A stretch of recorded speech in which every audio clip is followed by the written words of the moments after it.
Hi. இன்றைக்கி Sunday. So அதனால் 2 பேருமே ரொம்ப லேட்டாக தான் எந்திரிச்சோம். என்னோடய ஹஸ்பண்ட் எந்திரிச்சோடனே செடிக்கு தண்ணி ஊற்றலான்னு சொல்லி கூப்பிட்டாரு. சரி 2 பேரும் போய் செடிக்கெல்லாம் தண்ணி விட்டுட்டு போய் மீன் நண்டு எல்லாமே வாங்கிட்டு வந்திருந்தார். இன்றைக்கி லஞ்சுக்கு மீன் குழம்பும் நண்டு கிரேவி இது 2மே தான் நான் பண்ணியிருந்தேன். ப்ரான் ஃப்ரை, ஃபிஷ் ஃப்ரை இது என்னோடய ஃப்ரெண்ட் எனக்கு கொடுத்துருந்தா.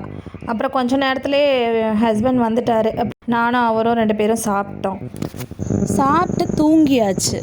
ஒரு 5:30 போல் எழுந்துட்டு அதுக்கப்புறம் பால்கனியில் செடிக்கெல்லாம் கொஞ்சமாக தண்ணி விட்டுட்டு பாத்திரம் கொஞ்சம் கடந்தது அதையும் கழுவி வச்சுட்டு அப்புறம் சரி ஃப்ரெண்டு கூட கொஞ்சம் நேரம் வாக் பண்ணலாம் அப்படின்னு சொல்லி கீழே கிளம்பி போயாச்சு. பார்க்கில் கொஞ்சம் நேரம் உட்காந்துருந்தோம். அப்புறம் பசங்கள்லாம் விளையாண்டுட்டு இருந்தாங்க. கொஞ்சம் நேரம் பார்த்துட்டு இருந்துட்டு அப்புறம் திரும்ப வீட்டுக்கு கிளம்பியாச்சு. எல்லாருக்கும் குட் நைட். இன்றைக்கி வ்ளாக் அவ்வளோதான். வீடியோ பிடிச்சிருந்தா லைக் பண்ணுங்கள். பாய்.